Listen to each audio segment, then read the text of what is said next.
카메라를 막 잡아먹고 기싸움, 눈싸움 대충 느낌이 있어요.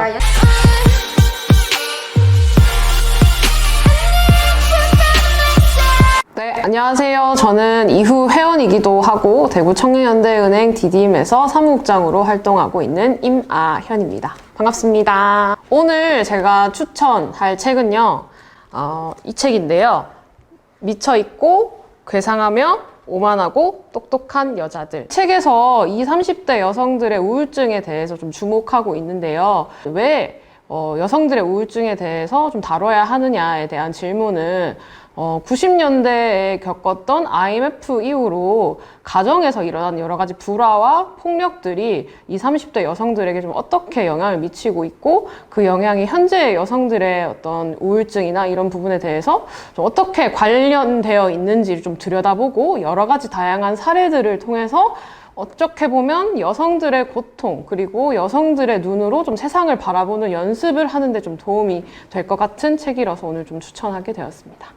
내가 지금 우울증을 겪고 있다고 이야기를 했을 때 이걸 되게 안 좋게 보거나 막 이상하게 보거나가 아니라 그런 일이 있었구나 라고 그런 상황들을 좀 이해하는 그런 경우들도 많아진 것 같은데요. 근데 오히려 그런 우울증을 겪고 있다는 이야기들이 많아질수록 너만 그런 거 아니야, 너만 우울한 거 아니야, 나도 우울해 라고 하면서 그 사람들의 경험과 그 사람들이 갖고 있던 아픔들을 존중하지 못하는 태도를 보일 때도 좀 있는 것 같아요. 그래서 거기에 맞춰서 장점도 있고 단점도 있다는 것들을 이 책에서 좀 담고 있는 내용들도 좀 있는 것 같아요. 그리고 이 책에서는 저자가 자신이 이제 우울증이나 이런 것들로 되게 힘들었을 때 자신은 책 읽기에 굉장히 몰두를 하면서 그 세계, 현실 세계를 약간 잊고 좀 책에 좀 몰두하는 그런 경험을 했다고 하는데요.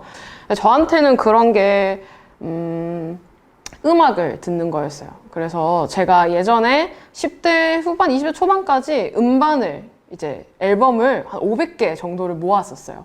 되게 수집하는 걸 좋아하기도 하고 그 한 500개, 400개가 꽂혀 있는 책장을 보면서 오늘의 나의 기분, 오늘의 나의 무드는 이 앨범과 맞겠다, 이 음반과 맞겠다 라고 하면 약간 저한테는 처방전처럼 그 음반을 이렇게 골라서 CD 플레이어 넣고 그 CD가 돌아가는 순간, 그러니까 음악이 들리는 순간을 굉장히 위로하면서 그것이 저한테 좀 피처가 됐던 그런 경험들이 있었고, 제가 그 카라를 진짜 좋아했는데 이 책에서 이제 그런 내용이 나오더라고요. 이제 구하라라는 사람이 정말로 강인하고 용감한 사람이었다. 자신의 어떤 경우와 이런 아픔들 혹은 자기 겪었던 사건들을 되게 대담하게 공론화했던 그런 사람으로 이야기하는 인터뷰가 나오더라고요. 그래서 저도 구하라라는 사람을 되게 좋아했던 사람으로서 굉장히 위로를 많이 받았어요. 그래서 20대, 30대 여성들이 자신이 겪었던 일들을 이야기하고 같이 공유하고 공감하면서 또 폭로하기도 하면서 이 세계가 이렇게 나에게 힘듦을 주는 공간이다. 그래서 나는 이걸 폭로하고 이야기하면서 또 치유받으려고 노력하고 용감하게 애쓰는 사람들의 이야기였기 때문에 저는 20, 30대 여성들이 또 많이 그런 부분에 대해서 좀 공감을 했었던 게 아닐까 하는 생각이 들고요. 그리고 이 책 안에 자살에 대한 얘기가 나와요. 그래서 자살을 우리가 사회에서 어떻게 볼 것인가, 자살한 사람들을 어떻게 애도할 것이며 어떻게 그 선택을 바라볼 것인가에 대한 얘기도 나오고, 그리고 우울증과 자살을 마치 우울증이 자살의 전 단계인 것처럼 표현하는 경우가 있는데 우울해서 자살한다 이런 얘기가 아니라 정말 그 안에는 다양한 사람들의 삶이 녹아져 있고 경험들이 있고 그 선택을 어떻게 존중할 수 있고 그 선택 이후에 그럼 남겨진 사람들은 또 어떻게 애도할 것인가에 대한 고민도 좀 해볼 수 있는 그런 책이었습니다. 그리고 이 책에 이제 뭐 서두에서 나오듯이 이제 돌봄에 대한 3가지를 이야기를 하는데요. 첫 번째는 이제 스스로가 나를 돌보는 것, 그리고 두 번째는 서로 돌보는 것, 그리고 세 번째는 이제 공동체나 그런 단체나 어떤 여러 가지 구성원들을 통해서 함께 돌보는 이런 3가지 이제 돌봄의 이야기들을 하는데요. 그러니까 패미당당이라는 그 구성원들 나오고 살림요원이라는 상도 나오는데요. 결국에는 20대, 30대 여성들 또 마찬가지고 돌봄 공동체라는 어떤 형태 속에서 서로 위안받고 서로 도움을 주는, 서로 상호부조를 하는 그런 역할들이 필요할 것이라고 생각이 들고, 그런 구절이 나와요. 현대 이제 여성들이 뭔가 정치에 참여하고 공동체를 만들고 이러기보다는 뭐 개인 PT를 끊고 뭐 1인당 10만 원이 넘는 개인 상담을 받고, 그러니까 이 모든 문제를 개인의 문제로 해결하면서 자신을 돌보는 것이 되게 좀 안타깝기도 하다, 이런 이야기들을 하거든요. 그래서 제가 지금 대구 청년현대은행 디딤이라는 공간에서 이제 청년들의 빚 문제를 가지고 좀 이야기를 많이 해보려고 하고, 그 빚이 있다는 것을 이야기하기가 쉽지 않은 현실이기 때문에 조금 더 그 얘기를 좀 안전하고 좀 내가 편안한 공간에서 할 수 있도록 늘어나가고 있고, 그리고 이 책 안에는 그런 게 나와요. 어떻게 보면 여성들의 고통을 알아달라라고 이야기하는 부분도 분명히 있지만, 여성들의 눈으로 세상을 바라봐 달라라고 이야기하는 부분이 있거든요.